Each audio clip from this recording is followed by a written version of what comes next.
Happy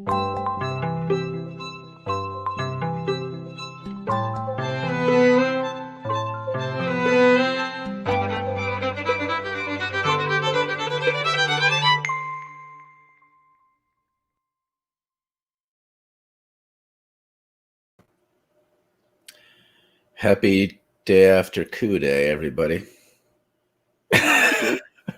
Did anything happen yesterday?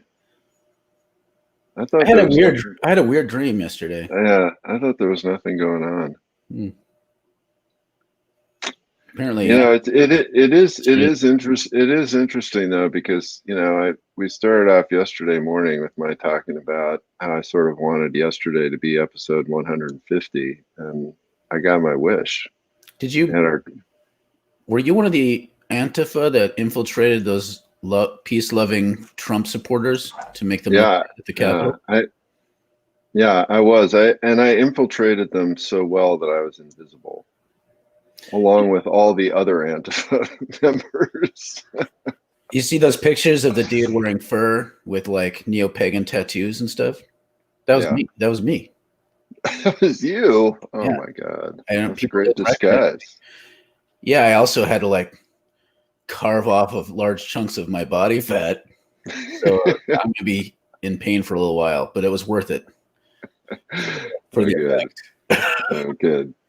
All right. Well, I'm Daniel Walpert. I direct MICA, the Minnesota Institute of Contemplation and Healing. And I'm Mark Van Stunek. I direct the Center for Prophetic Imagination. And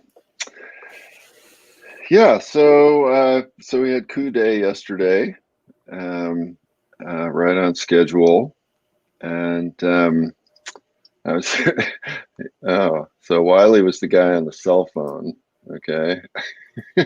Yeah, I saw you. I didn't recognize you because I've only really seen your Facebook picture, but yeah, we did Yeah, good yesterday, like inciting yeah, insurrection, apparently.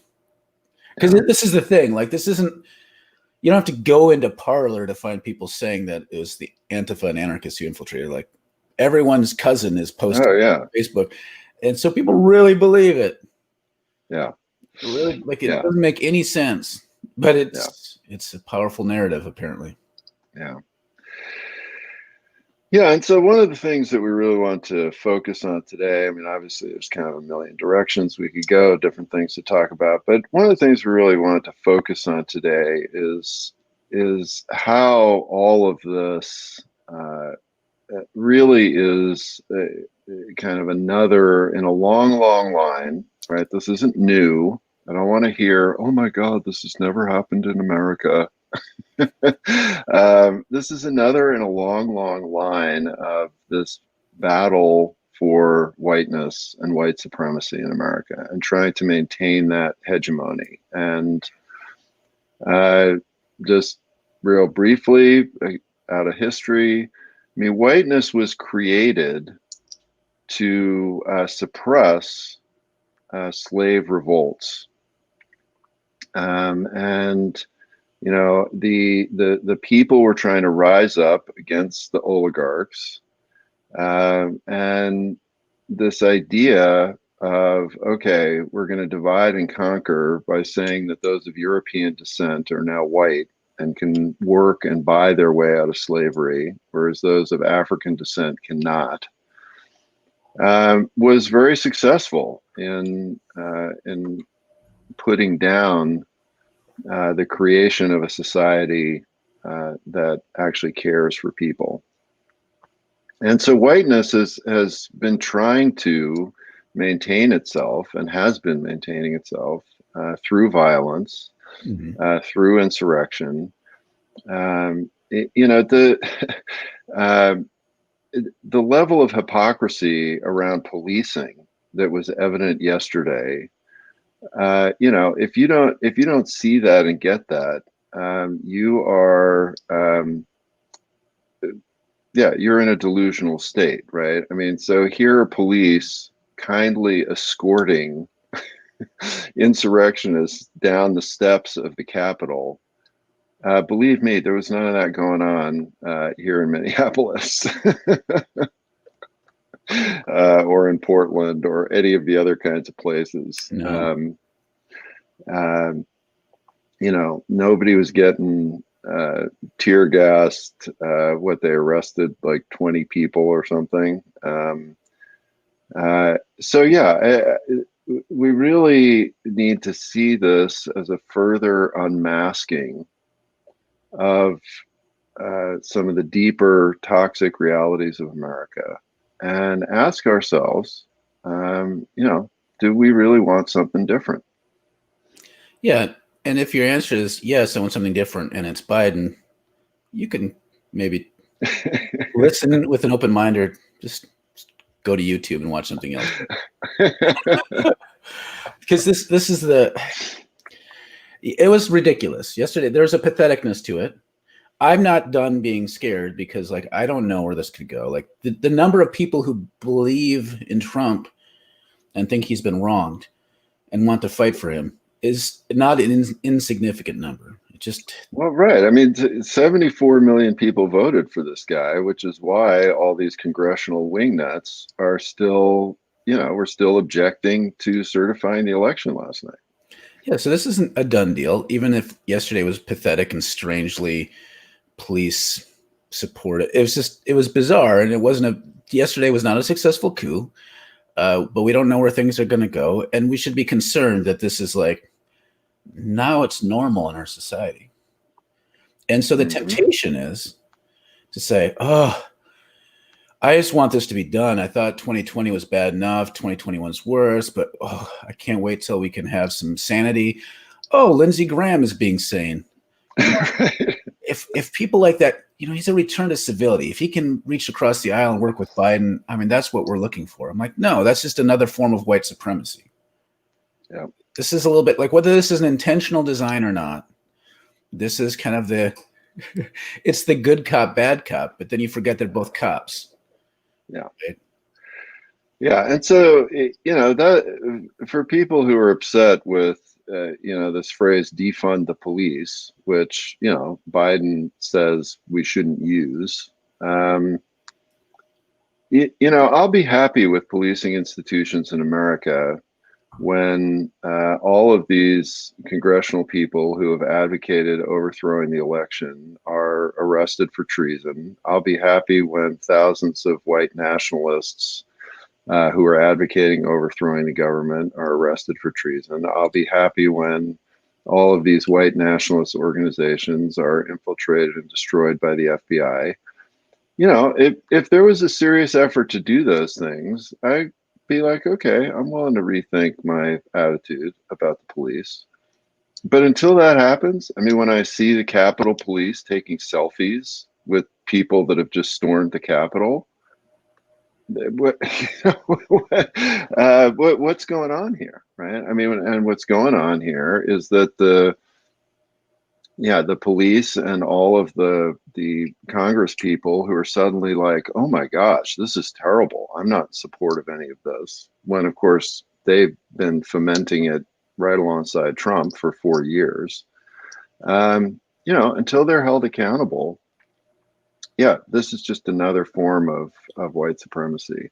The people who are disavowing this, who have at the same time been fomenting this, aren't upset because it got violent. It's because it didn't get violent enough. I mean, if it had been a bigger coup thing, if there had been tanks rolling in and seizing things and Trump coming to power, they wouldn't have been as upset. I think they're more upset that this was just kind of pathetic than it was that people stormed the Capitol. Yeah. Let's just be real, because what else do they want? Like, why are they still insisting in this? They don't really believe there's going to be this orderly looking into the facts, and then all of a sudden we're like, oh wow, here's a couple 100,000 votes that we somehow missed. Like, that's not going to happen. They know that. They're trying to incite people, and it just didn't work the way they hoped. Some comments coming in. Lots of comments coming in. Rochelle writes, it's kind of funny watching people share photos of well-known fascists and saying that they were Antifa. If you're going to make that claim, don't share a photo of Matthew Heimbach. Okay, he's a known entity. Like I saw that picture. I'm like, that's the dude from like the Unite the Right rally. But people are like, look. Right. Then there's the guy with a tattoo from a video game that kind of vaguely looks like a hammer and sickle, and they're like, communist.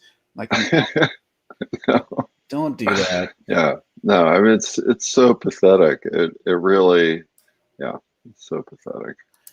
Kathleen writes, ironic that the storming of the Capitol happened on Epiphany, when we remember the Magi who had visited Herod, a king who did not want to be replaced.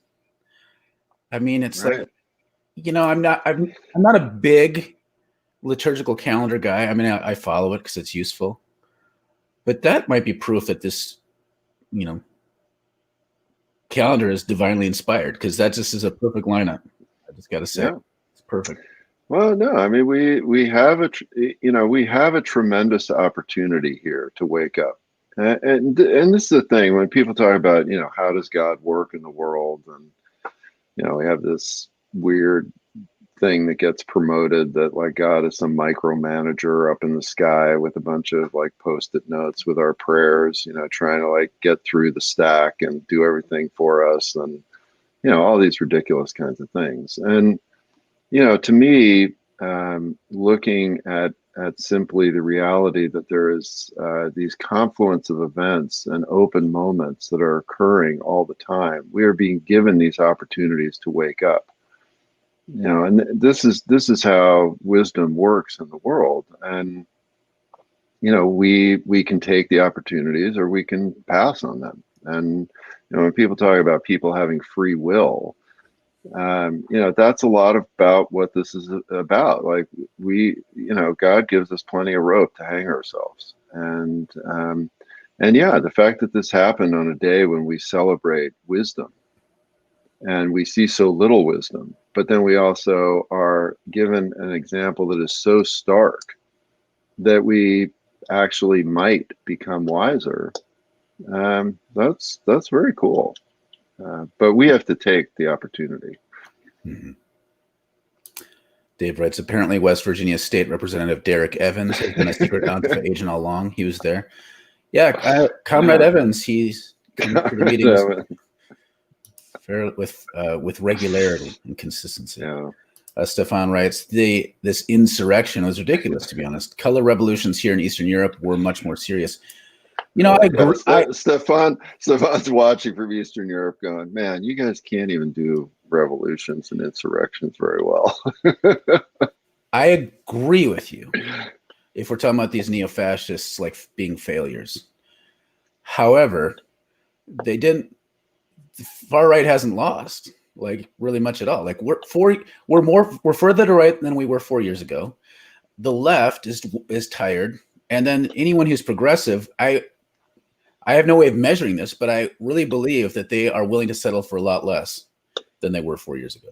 Like all that is just works in the favor of this neo-fascist kind of movement.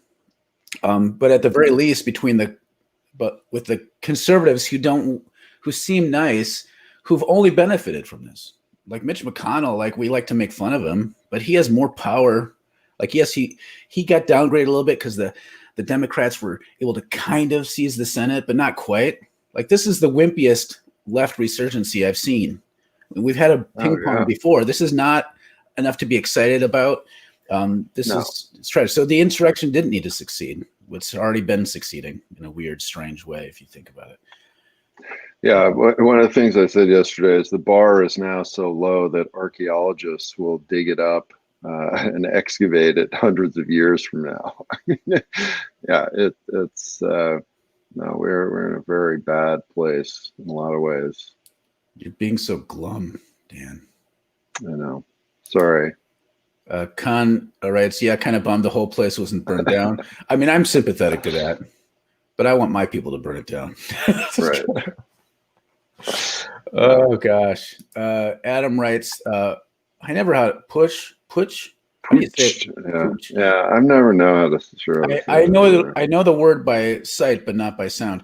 Seems to be more accurate of a term, and it doesn't have any cool factor, FYI. Right. No. Fair point. So link to a book from Wiley. People saying 2020 will end on January 20 makes me so sad. Yes, the inauguration Yeah, isn't a bookend from a bad era into a new great glorious era, unless we make it that way. yeah, And it's not coming because people voted for Biden Harris. Scott writes, we've seen plenty of white Antifa and anti-racist comrades met with real state repression and police violence. So it's wrong that this is just about race, but also how racial and political class ideology are so entwined that the state and its police know which unruly white mobs are traitors to America, and which to open the gates for. yeah. Yeah. This moment teaches us how race, class, ideology are intertwined. Sorry for yeah, we got it. The typos weren't bad. This is true. Like this is kind of what we're talking about today. Like we have to know who the enemy is. Yeah. It's not the people wearing bed sheets that are obvious. Like of course they're the enemy to good things, but they're still relatively outliers, even though they're gaining momentum and strength. Mm-hmm. You know, it's this system, this capitalist system, the white supremacist system. Well, right, and and this is one of the things I think in terms of white folks participating in creating our own liberation and transformation is that the white Trumpoids are mad at something, and are mad, and they have something to be mad about. They've just been brainwashed into being mad at the wrong people. This is one of the things yesterday morning when we were talking about, this book comparing the standard of living in London in the 16th century to that of Native Americans in the 16th century in North America, who had an infinitely better standard of living. The Western European colonialist capitalist project gives most people a horrible life. White people are just not willing to admit that we just don't really like our life very much. We've been brainwashed into thinking that we're horrible people if we enjoy ourselves. We've been brainwashed into thinking that if we take a rest and aren't working 24/7, that we're bad people and lazy. We've been taught to accept these horrible jobs that don't pay a living wage, to pay taxes to a government that doesn't take care of us. We know that our society will deprive us of health care, shelter, food at a moment's notice if we don't perform properly. This is not a life that is enviable for the vast majority of people. And so, yeah, people have a right to be angry about that, but we need to know the right people to be angry at. It's not black and brown people. It's the white overlords. And those are the people to be angry about. Yeah, there's all kinds of ways. Like it makes sense that people are fooled. I mean, FDR pushed for this great tax project where then all of a sudden there's the single biggest redistribution of wealth in the United States history. And so we had this bump after World War II. And so that's what all these conservatives are like, I remember back in the day or in my parents' time, people had so much abundance, white people mostly, but there's this abundance and it's been taken from us. And so then there's narrative of where it went and not even like a correct narrative of where it came from. The conservatives will not acknowledge that that prosperity came at all from taxation. Right. So there's all these lies going around. And so it's okay to be upset that you can't afford stuff. And it's okay to be upset that things seem to be getting worse. But yeah, the narrative is so thorough. And it's, we're seeing with this Trumpian shift, people willing to believe increasingly absurd stories instead of like the really obvious truths. Yes. And that's the thing that scares me the most long term. Stefan writes, I support anarcho-Bidenism. Google it. Oh, I wish. It's a cool meme, though it's also a good position. Leftists supporting Biden is lesser evil than criticism. I like that theory. I'm suspicious. I don't know. I don't think we have a good track record of leftists coming behind a centrist candidate and then successfully pushing them anywhere because they're in power and they don't rely on the power of the people to stay there. Not really, unless there's a strong movement. And that's what we have to build now. And it's a lot of work. But Gil writes, a failed coup is usually followed by a successful one. That's happened in the past. Like there's been pathetic attempts that led to later successful attempts. I definitely have some concerns about what is to come. Like we're not prophesying that a coup is coming or things are going to always necessarily get worse, but we should really we have no real reason for unbridled optimism right now. There's no reason for that. No, there isn't. Bert writes, one of the feeds I was watching all day was from someone on the inside, and the comments were very rabid. Oh my God. I don't even want to. Well, I'm curious, but I don't really want to know. Some were on the nose as more violence, please. Yeah. Oh, yeah. And, you know, I was seeing screenshots of stuff on Parler and you know what it reminded me of, if you haven't seen the movie Cold Mountain, it's a really great Civil War movie.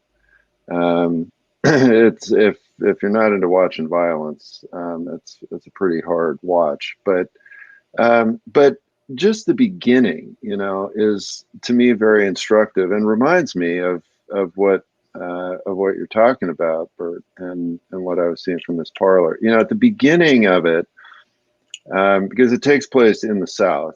And so, you know, there's all this talk of the Civil War, and you see the same thing, right? All these guys, you know, running like, yeah, we're going to have war. It's going to be great. You know, let's go to war. Civil War is going to be so great.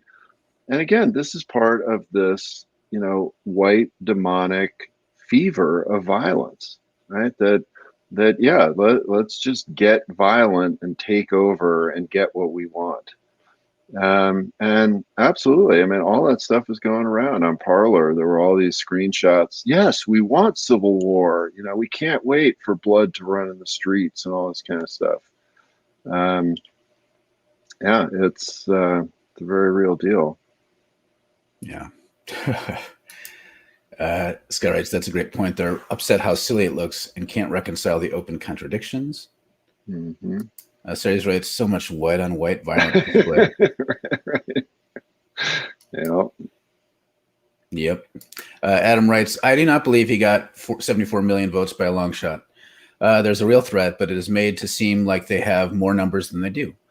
I think a lot about the board probably paid attendance at events with embarrassingly low numbers, protests in the news with a dozen people, and paid counter-protesters shipped into Washington football games at U.S. Bank Stadium. I mean, I don't know what the numbers are. Yeah. Like, it's hard to figure out. Like, and so many people vote and support Trump just because they think he's just better than Biden, but there aren't like full on. So it's hard to really measure the weight of this. And then plus the right doesn't really have a protest culture so much. They're developing it. So it's just all a big mess.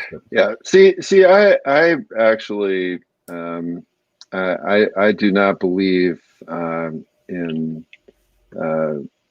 you know, voter conspiracy theories on either side. I don't believe that the Russians stole the 2016 election.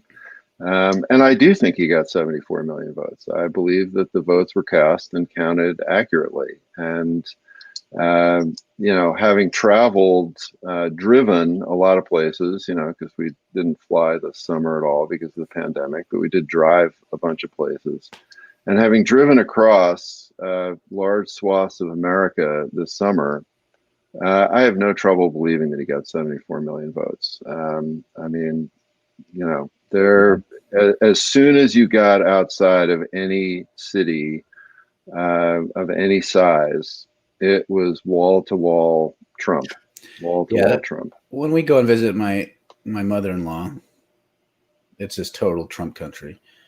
Now, like, that's not to say that there isn't active voter suppression. Like, they're able to do that. That's the thing. Like, rich people are able to buy votes, like, honestly, and they're able to gerrymander and do all this stuff. And so I don't know if we need to have some sort of more covert system than that. But either way, it's like it's messed up, and we can't just rely on voting as usual to get accomplished much of anything. We have to push different pressure points.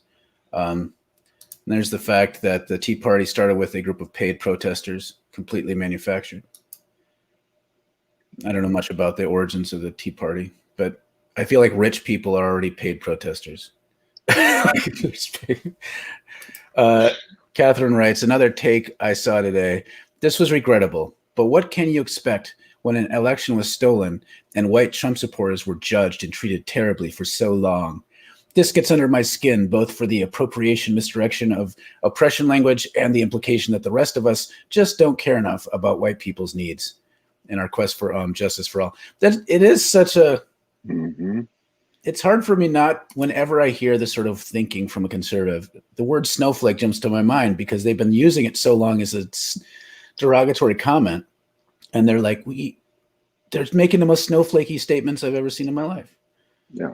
I don't like that insult to begin with, but man, if it applies to anybody, it applies to them. Yeah, and you know, this is a very well-known tactic for hundreds of years for those who are in power, which is that you create a crisis. So those who are in power, who want to stay in power, they create a crisis, and then they say, "Oh, look, there's a crisis. We have to respond to the crisis," and then that helps them to stay in power, right? And so it's like, you know, the idea that the election was stolen was created by Trump and all of his supporters. And then all these people are like, the election was stolen, we're mad. And then they can say, oh, look, there are all these mad people. The election was, you know, we need to placate them. Right. And they're never willing to admit, oh, we caused the crisis to begin with. The crisis isn't real. We created it as a vehicle for maintaining power. And for those who are, you know, being formed by this crisis creation process, they largely do not have enough awareness to go, oh, wait a minute, like, why am I mad about this? Oh, I'm mad about this because the person I'm worshiping told me to be mad about this. I'm not mad about it because there's anything to actually be mad about. But it's an incredibly effective tactic. Adam writes, yesterday was meant to scare us, to make us feel like this is some insurmountable force. It's definitely an intimidation tactic. Like, it's the way abusers work. Like, they gaslight, and then if something bad happens, that's the abuser's fault. And the abused has to rely upon the abuser just to get through it. It's like, see how much you need me? Like, there's this sort of thing that happens all the time in abuse situations. And this is really how it's an abusive relationship. We've said that a lot. People say that a lot, but it's true. This government is abusing us. And it's not just the Trump people. Like, this works in behalf of Biden sticking to the middle. Like, right now, the Democrats control the House and Senate and the White House. And, you know, it would be realistic for us to ask them to maybe push things more progressive. But we know that's not likely to happen. Well, we have to make it happen. We have to make it happen. Biden's going to stick to the middle and talk about healing and unity and stuff. And so things like this actually serve that goal of, like, needing to stick closely to the middle. Stephen writes, not to get all conspiracist here, but seeing the cops respond to these insurrectionists has made me feel this whole thing was planned in advance. I think that's a reasonable suspicion. I have no way of knowing if that's true or not, and maybe we'll never know, but it's certainly, like, whether it's planned or unplanned, it works out the same way. Sympathetic white cops working with white protesters in their white supremacist goals. Right. And see, this is where I think that, you know, having a systems perspective really helps on this, because when you have a system that is operating in a certain way, there's actually a lot of things you don't have to plan.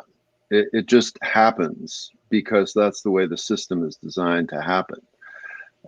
And so having white cops be sympathetic to white protesters of a certain type, that just happens spontaneously. And, you know, we've seen that all the time.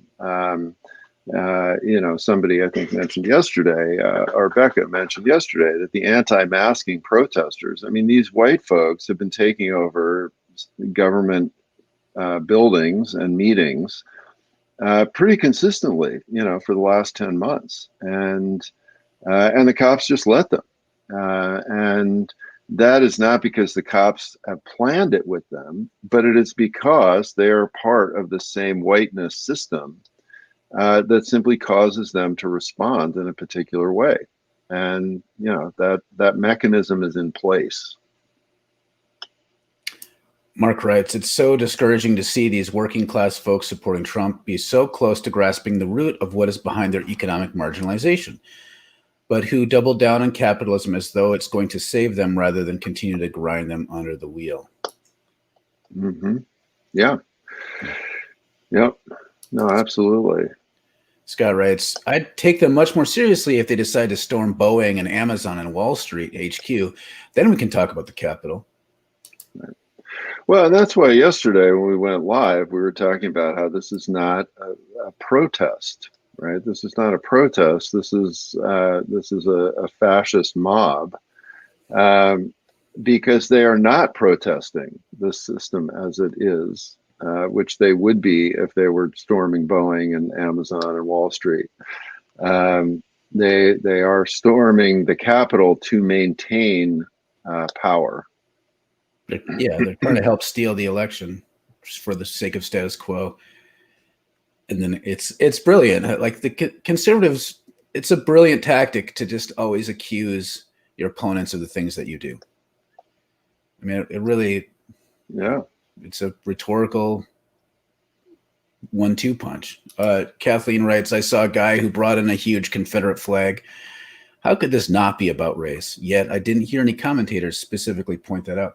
Yeah, I saw a lot of articles. Some people mention it, but a lot of them were just wanting to make sure they're called far right wing protesters instead of white supremacist protesters.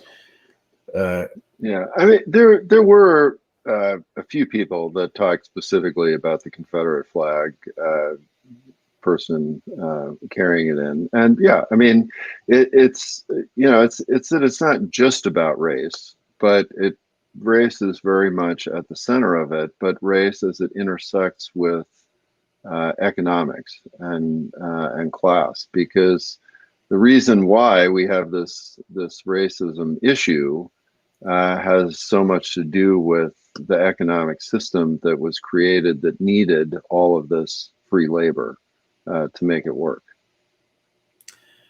A lot of comments left. We're going to have to just blaze. Yeah.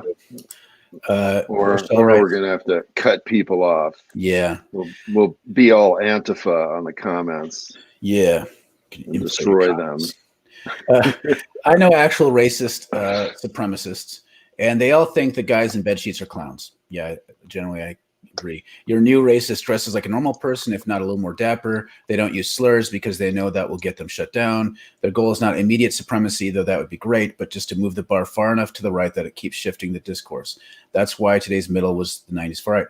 That's all amazingly accurate. And this is why having these clowns around is so useful, because then your regular white supremacists can point and say, look, I'm not a white supremacist. Look at those guys. Mm-hmm. And this is how it functions. And then like our whole society seems to go along with this. Mm-hmm. Stephen writes, the problem is that white anger is coddled and black-brown anger, even when justified, is suppressed and leads to bloodshed. My most anger yesterday came from seeing all the lies accusing the mob of representing Antifa and BLM. Ugh. Yep.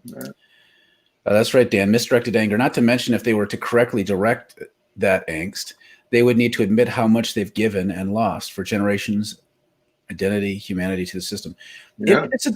It's terrifying. Like, it's really, I don't want to downplay how hard it is. Like, I mean, I've been working at this stuff like most of my adulthood now, and it's painful.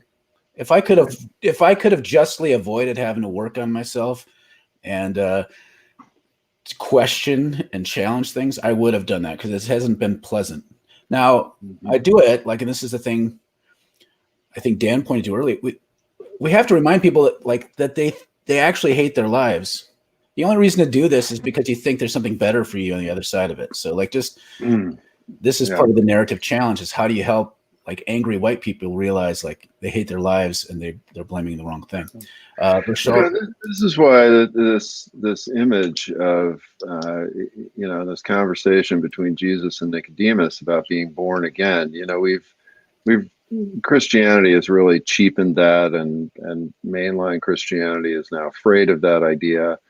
But from a spiritual life and practice point of view, I mean, what we really are talking about is this very powerful transformation. And I think it was Amy that was talking yesterday about how, if you admit these things, it's very painful, and you're kind of cast out into this wilderness, and you have to recreate things. And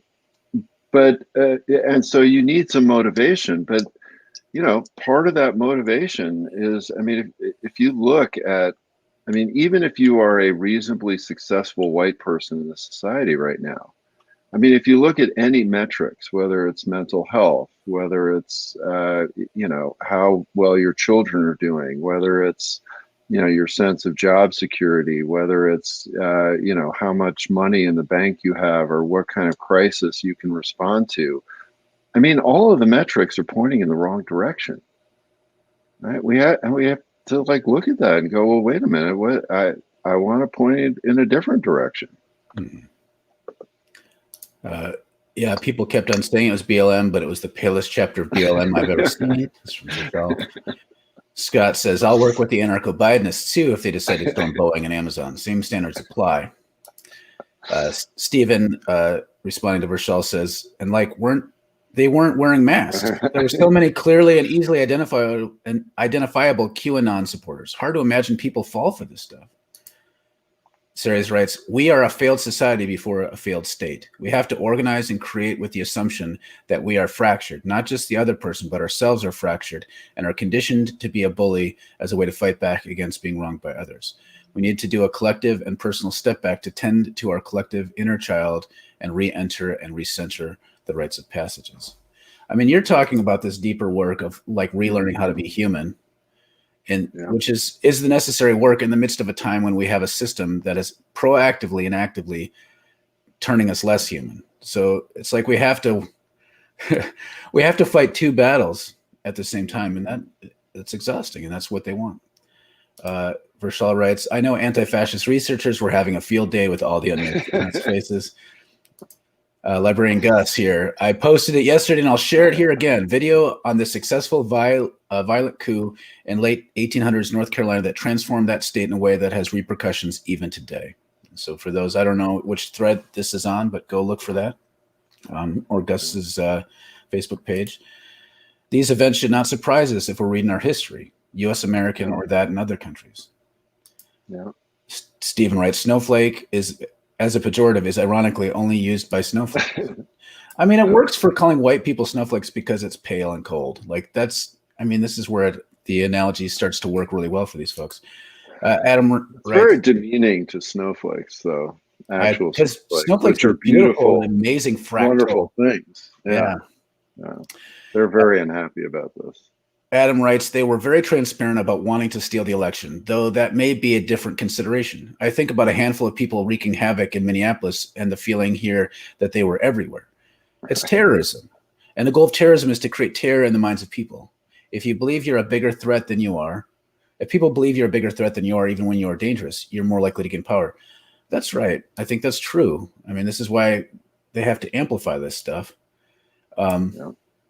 So it's a balancing act because one, we don't want to like assume that we don't want to overplay the threat, but at the same time, like there's a way in which the Democrats are also underplaying the threat. So it's a very messy deal.